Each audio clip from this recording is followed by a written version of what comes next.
ఆనందమే పరమానందం చిన్నక్క మాటకి స్వాగతం. అందరికీ నమస్కారం అండి. ఈరోజు మనము చేసుకోబోయే వంటకం గుప్పు ఫ్రై.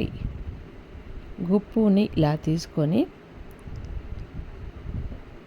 ఇలా ముద్దగా ఉన్న గొప్పుని తీసుకోవాలి. తీసుకోవడం వల్ల అందులో పురుగు అనేది ఉండకుండా ఉంటుంది. విడివిడిగా ఉన్న గొప్పుని తీసుకుంటే అందులో పురుగు ఎక్కువగా ఉంటుంది. ఈ గొప్పుని చిన్న చిన్న పీసెస్గా కట్ చేసుకోవాలి. ఈ పువ్వు ఇట్లా చిన్న చిన్న పీసెస్గా విడతీసి ఈ ఆయిల్ వేడైన తర్వాత 1 టీ స్పూన్ 2 టైమ్స్ జీలకర్ర ఆవాలు వేసుకోవాలి. ఈ వేడి నీళ్ళలో స్టవ్ వెలిగించుకొని 6 పచ్చిమిరపకాయలను ఇలా కట్ చేసుకొని ఉడికే విధంగా వేయించుకోవాలి. పెద్ద పాత్ర ఇలా వేగిన తర్వాత వాటర్ ఒక మీడియం సైజు పసుపు ఉల్లిగడ్డను తీసుకొని మరిగించి ఇలా చిన్న చిన్నగా కట్ చేసి మరిగించుకున్న తర్వాత ఈ చాలా చిన్నగా కట్ చేసి మరుగుతున్న నీటిలో ఈ గోపుని కట్ చేసి వేసుకోవాలి. నూనెలా బ్రౌన్ కలర్ వచ్చే వరకు వేయించుకోవాలి.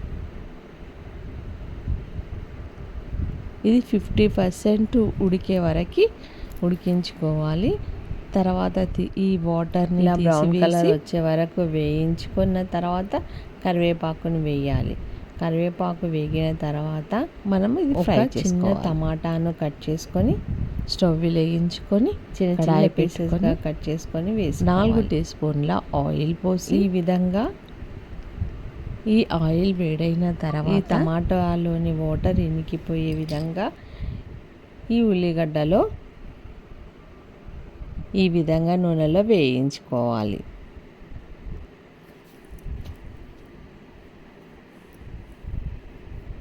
ఇలా వేగిన తర్వాత ఇది మూత పెట్టి వేయించాలి.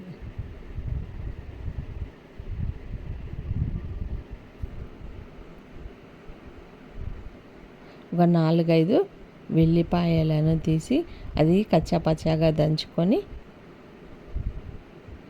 ఈ నూనెలో వేయాలి.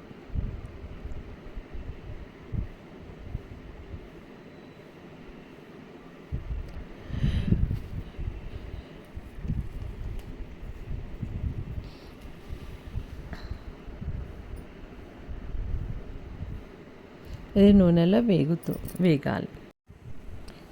ఇలా కారం వేసి తర్వాత 1 టీ స్పూన్ సాల్ట్ని వేసుకొని ఈ విధంగా వేయించుకోవాలి. సాల్ట్ మీ టేస్ట్కి తగ్గట్టు వేసుకోండి. నేను 1 టీ స్పూన్ సాల్ట్ని వేసాను.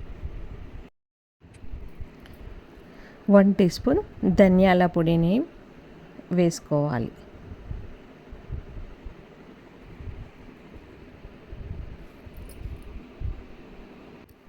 ఇలా ధనియాల పొడిని నూనెలో కూడా వేయించుకున్న తర్వాత గుప్పును ఇలా కట్ చేసుకొని హాఫ్ వరకు ఉడికించుకున్న 50% ఉడికించుకున్న ఈ గుప్పుని కూడా ఇందులో వేసుకొని ఈ విధంగా నూనెలో వేయించుకోవాలి.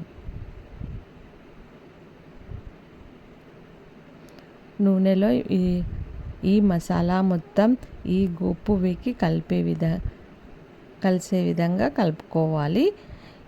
ఈ గోపుని విరగకుండా కలుపుకోవాలి. మొత్తం ఈ మసాలా మొత్తం పట్టించాలి.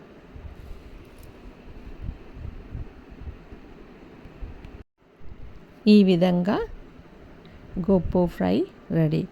కాలీఫ్లవర్ ఫ్రై అని కూడా ఈ గోపుని అంటారు.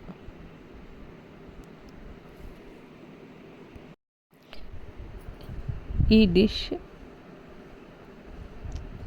సైడ్ డిష్గా మనం ఇది తినవచ్చు. పూరీలోకి, చపాతీలోకి, రైస్లోకి కూడా ఈ డిష్ బాగుంటుంది. Recipe ready. కాలీఫ్లవర్ ఫ్రై, గుప్పు ఫ్రై. లైక్ చేయండి, షేర్ చేయండి. Please subscribe.